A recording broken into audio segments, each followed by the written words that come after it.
A lot when it comes to honor mode is the amount of damage you can put out and the amount of damage you can take.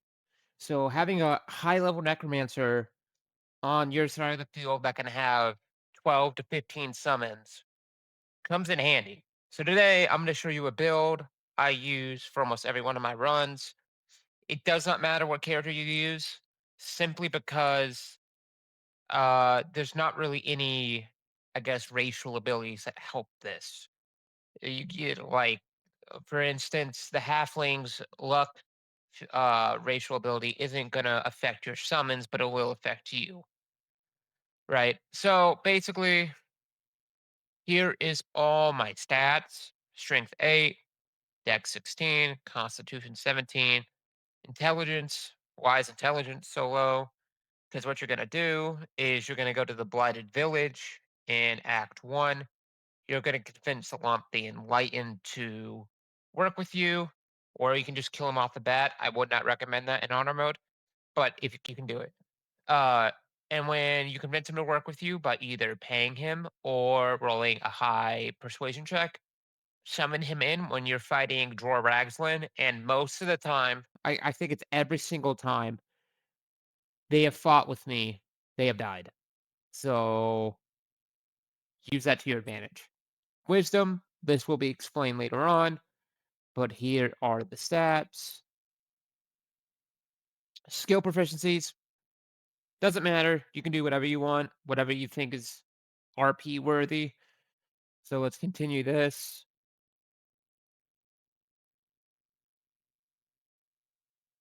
And then make sure you pick Necromancy. And then Grim Harvest, you gain some health. And then Necromancy spells cost less to learn. For this, doesn't really matter.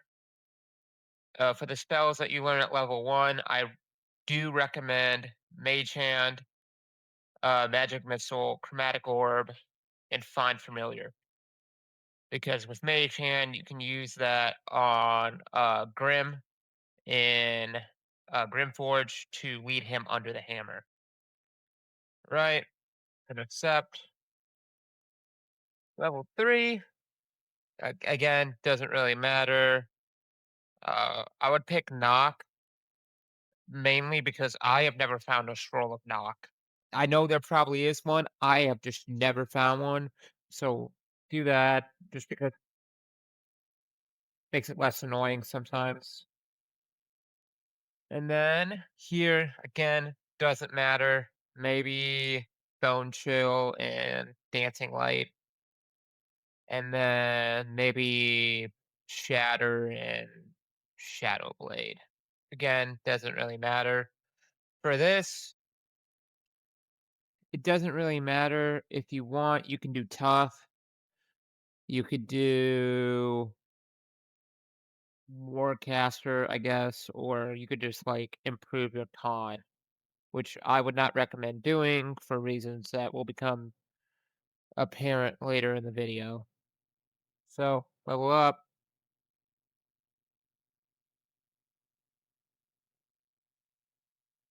and then haste, counterspell, and then here is the important part of this. Uh, Creatures created with animated undead have additional hit points equal to your wizard level, and your proficiency bonus is added to their damage. Okay, so it's not Constitution. I thought it was Constitution for some reason. So you can go full wizard. I don't recommend it just simply because you'll see why. Absolutely. And then you get an additional undead spells. Again, fireball.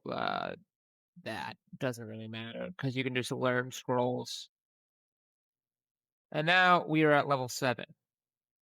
So this is why I picked wisdom. So you're gonna pick life domain. Life, not light.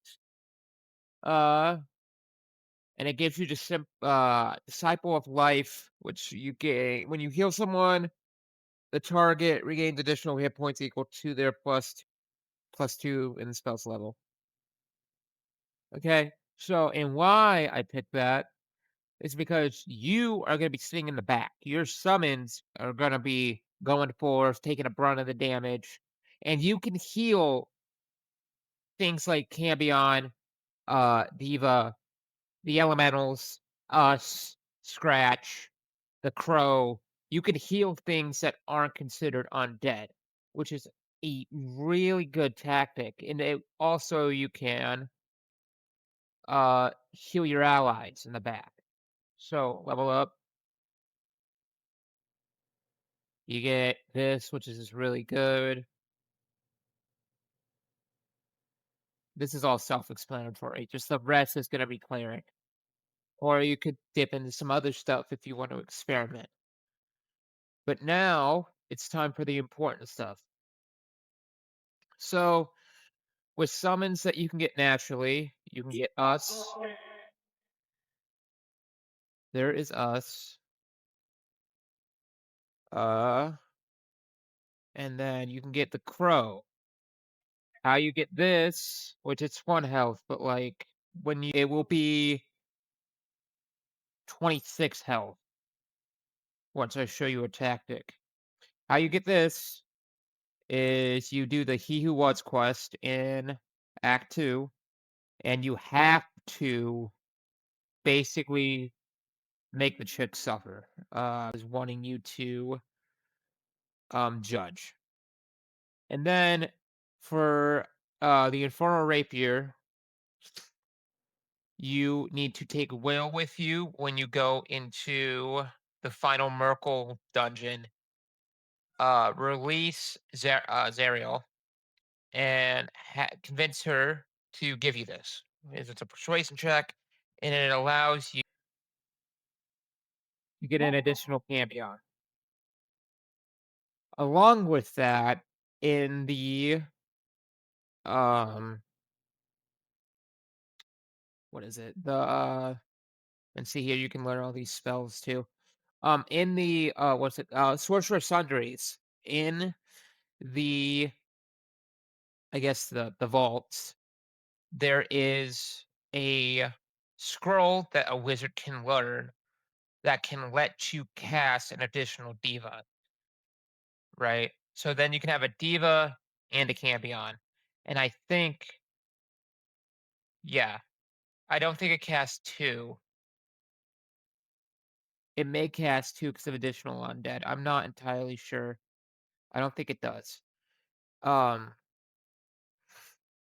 there's also a staff that has arcane acuity that lets you cast any spell slot for free uh wo- every long rest, right? So when you use that, you can use it on that diva, but you can also move it to, let's say, karlach, right? And she can use it. Your hirelings can use it. So what you can do is cast aid, right? On your swell first. You also have shuffle. And then there's the dance macabre, which I don't have yet on this playthrough, but a really good thing of dance macabre is, do I have the gloves? I don't think I have them in this playthrough. There are gloves in Act 1 that are in the Zentrum dungeon area, all the way in the back in one of the rooms. They basically give your character a aura that all your summons have to pass a wisdom check or become driven mad, basically, but it gives them resistance to all damage except psychic, which is really good. Uh, once you get Dance Macabre, you can use those if you want. I wouldn't recommend it. But here we go. We're going to use Create Undead. I would recommend the ghouls because they have this really good devour feat that lets him heal. So there, as you see, I get 2 additional undead, and then I can go over here with Gale, move my other guy over there, Ready and willing. Forthwith. and then I would recommend also stocking up on these spell scrolls. So then you have an Earth Elemental, and then you have a. Do I have any minors? I don't think I do. I do not. By the way, for people that also can't do create undead, you can use so then like each of your companions will have an earth elemental, a minor elemental, some skeletons, etc. Um anyway, so here's all these, right? And I don't have the additional diva yet, so that's 1, 2, 3, 4, 5, 6, 7, and then plus 5, so that's 12, and then 2 more for the minor elementals, because when you use the scroll, it makes 2, so that's 14, and then 15, so 15 summons in all for the. Where is it? There it is. The Shadow Lantern. So what you're gonna do for this on your next feat is you're gonna take the dual world feat. And then you can take the rape, you can use the rapier and this and cast the shadow. And the shadow is really good. Is it gonna see? Is it gonna make the yeah, it makes the Cambion go away. Same thing with the shadow. But I'll cast the shadow so you all can see it. Starts with 31 health, but it has this really cool drain strength feat.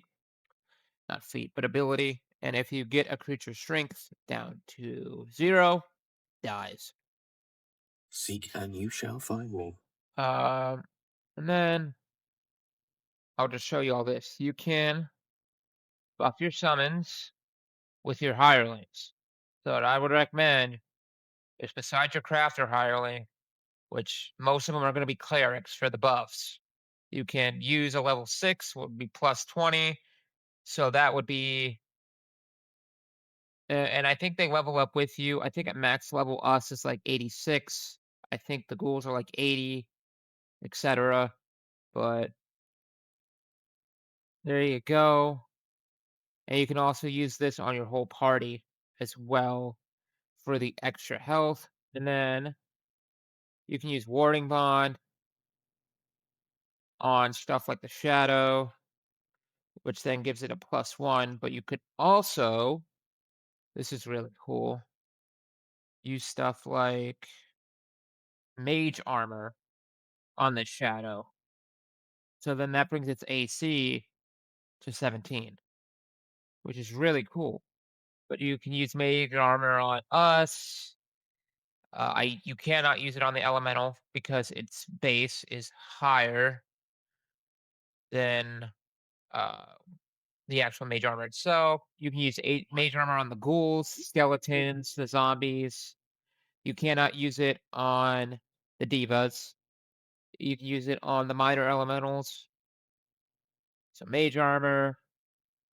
You can also cast stuff on them like, do I have like freedom of movement? I don't have that on this character.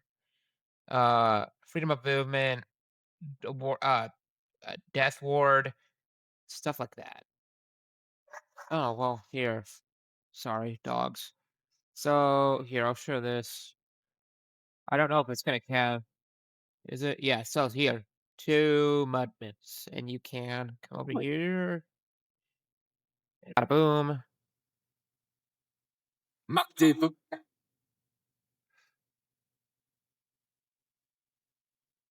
They're gonna let me. Yeah. Okay.